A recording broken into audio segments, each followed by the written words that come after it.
frecuencia en la cabeza del oyente. Hola, cariños. Sean todos bienvenidos al primer podcast de la Escola Aquarela Podicito. Olá, sejam todos bem-vindos ao primeiro podcast da Escola Aquarela. É um projeto criado com os alunos do primeiro ano do ensino médio da Escola Aquarela localizada em Paulista, Pernambuco. Você vai ouvir agora o segundo episódio do Podicito com a participação das alunas Olivia Ferreira, Oi. Kailane Bione, Oi. Maria Júlia Oi. e Lívia Milena. Oi. O tema que as alunas irão abordar nesse segundo episódio do Podicito é intitulado Português e Espanhol. São a mesma língua? É a mesma coisa?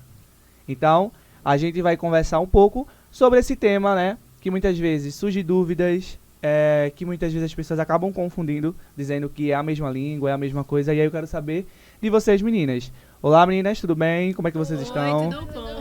Tudo bem, sim.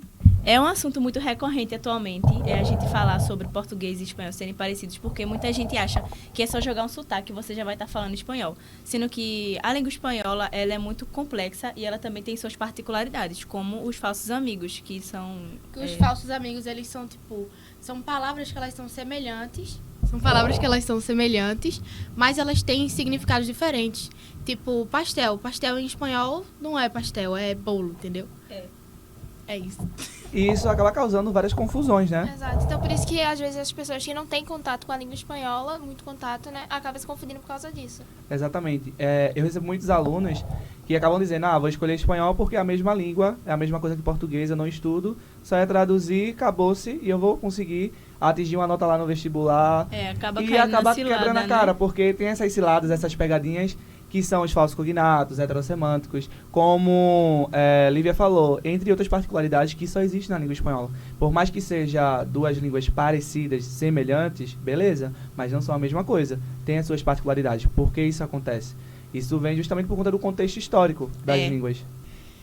Sim, o português e o espanhol, né, de certa forma, eles são bem parecidos, o que até explica a origem deles, que vem do latim, isso tudo, né? Isso, muito bem, Olivia. Isso explica muito o porquê dessas línguas serem semelhantes, parecidas, porque a origem de ambas línguas são iguais, certo? Elas se originam do latim, em específico o latim vulgar, né? Não sei se vocês lembram, mas na nossa aula eu cheguei a falar que quando a gente vai estudar o processo histórico, a origem da língua espanhola, a gente precisa dividir em 3 momentos. Antes da invasão de Roma, durante a invasão de Roma e depois da invasão de Roma, certo?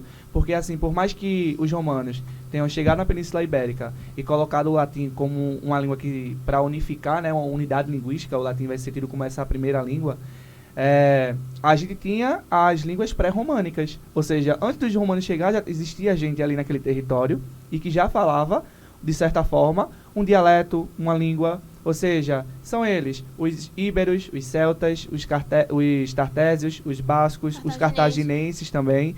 Então, eles já tinham a sua língua, certo? Então, quando os romanos chegam na Península Ibérica e começam a colocar uma nova língua, você precisa aprender do zero. Então, o que acontece? Eles precisam esquecer o quê? A sua língua de origem. E a gente sabe que não é um processo que acontece de um dia para a noite. Então, é um processo que ele como é que eu posso dizer? Ele é duradouro, certo? Então, qual é a ideia que os romanos têm? De fazer a la romanização, que é justamente o processo de inserir essa língua nas comunidades, abrindo escola. Então, assim, se você não aprender o latim, você vai ser meu escravo. Ou muitas pessoas eram até mortas, certo? Por não falar o latim. Então, as pessoas negavam ter que falar, eu aprender uma nova língua. Então, as coisas não foram tão bem alegres assim como a gente hoje em dia estuda. Então, através do latim, aí vai nascer os dialetos, né, que é o latim vulgar, como conhecemos, e também vai surgir o latim clássico. O latim clássico, o próprio nome já diz, que é aquele latim falado pela elite. As pessoas que têm acesso à educação, a livros, ou seja, o clero, os reis daquela época, né? E o latim vulgar é falado por quem? Pelos pobres, os escravos que não tinham acesso à educação, à escola, a livro. Então, esse dialeto que vai surgindo, ele dá origem a esse latim vulgar. E é da onde que vai o quê? Se originar o espanhol. Não só a língua espanhola, mas o português brasileiro. Vai também ter o italiano, o francês, certo? O catalão. Então, essas línguas vai surgir do latim vulgar em específico. Então, é por isso que muitas vezes quando a gente fala uma palavra, parece com o português. se assemelha muito ao português, justamente por conta desse processo, o quê? Histórico, que é parecido de ambas línguas. Então, a gente vai ter a invasão dos romanos, depois vai ter a invasão de Dos quem? árabes. Dos árabes, Que né? influenciaram bastante. Que influenciou muito, exatamente, os visigotos, os muçulmanos, Bárbaros. os bárbaros, né? Então, assim, essas pessoas, de certa forma, vai contribuindo cada vez mais o quê? O vocabulário, certo? Então, se a gente fosse pegar assim, a língua espanhola surgiu aonde? Ela surgiu em Castilha, né? Que era um reino Castilha. muito Sim, um forte reino, daquela sim. época, mas em específico com a origem de todas essas línguas. O latim vulgar, as línguas O pré-românicas. latim vulgar foi tipo uma bomba cultural, né? Até porque depois do latim vulgar vieram diversas outras línguas e também outros sotaques, outras formas de falar, entendeu? De culturas diferenciadas, tá ligado? Exatamente.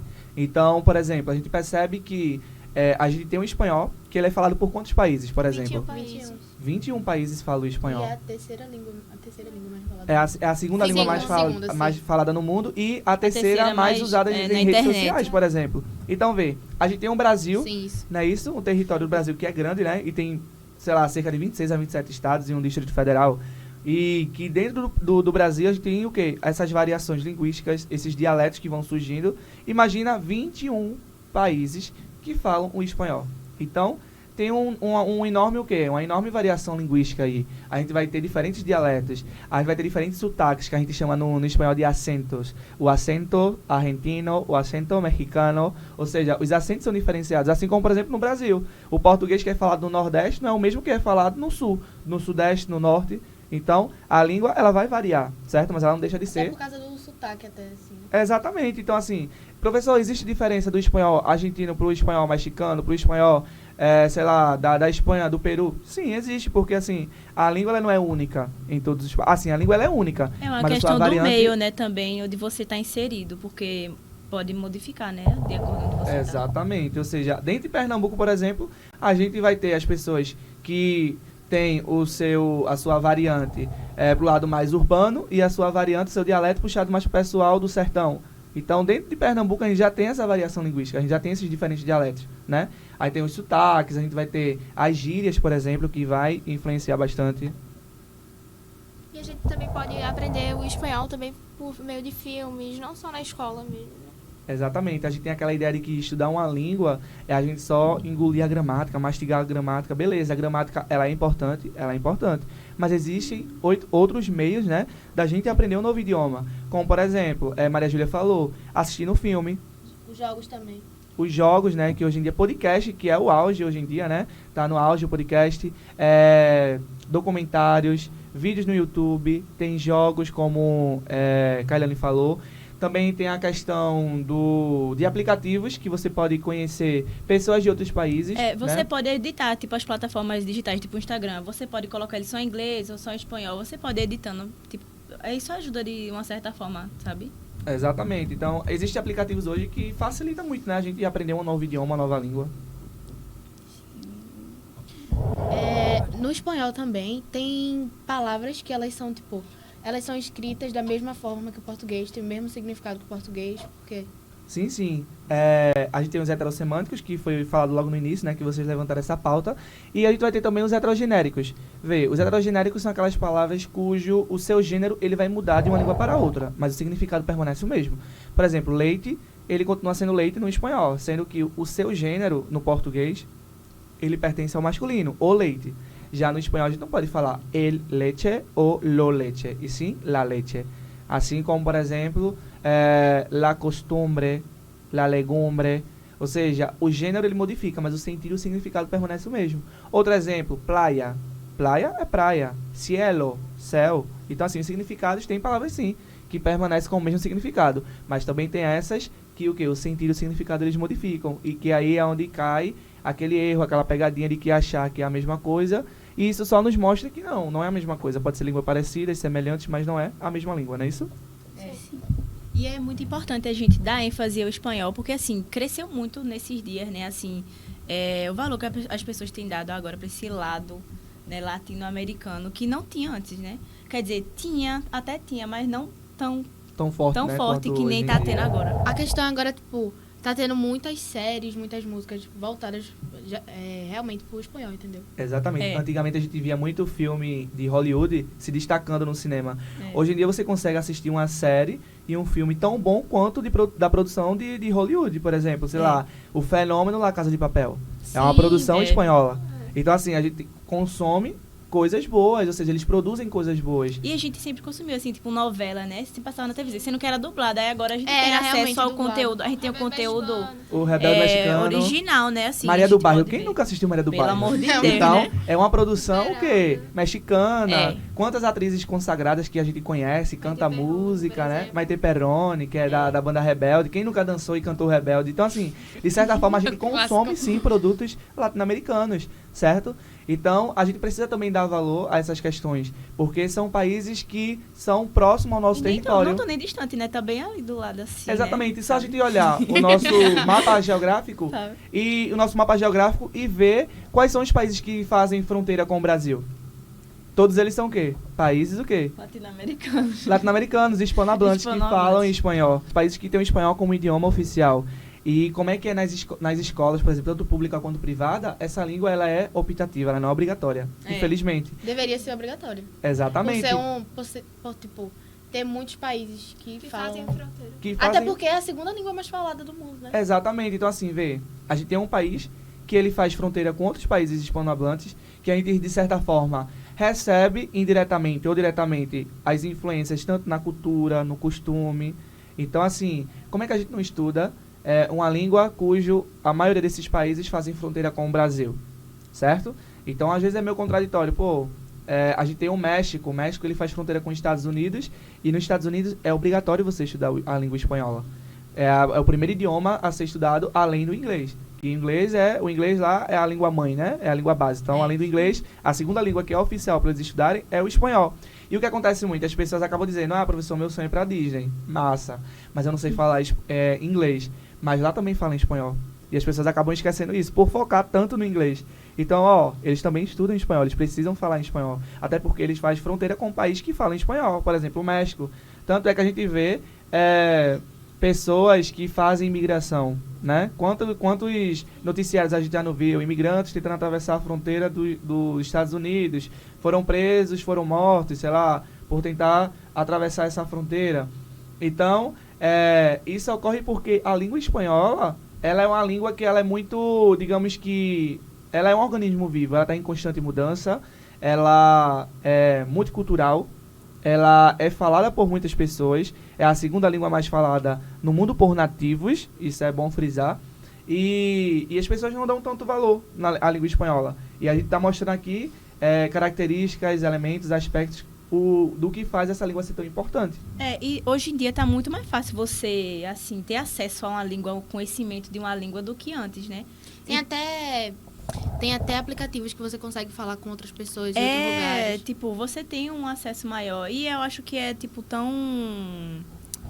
Necessário, assim, né? é tão necessário, é tão bom você aprender, você se desprender, às vezes, daquele peso tão grande no inglês, sabe? E se desprender um pouco disso e dar uma mudada, sabe? Porque é tão agregador, é uma coisa que não é distante da gente. Não é uma mais cultura. conhecimento. Por conhecimento, assim. E, tipo, eu acho que é realmente muito bom essa iniciativa. Inclusive, é desse podcast, né? De a gente tá trazendo, incrementando na nossa cultura as referências espanholas, entendeu? Coisas assim. Professor, aqui Kailane falou sobre as falas que são bem parecidas, mas tem algum costume, assim, que são... Sim, pode existir em alguns países costumes muito parecidos com o nosso, como por exemplo a Argentina, que é a nossa vizinha.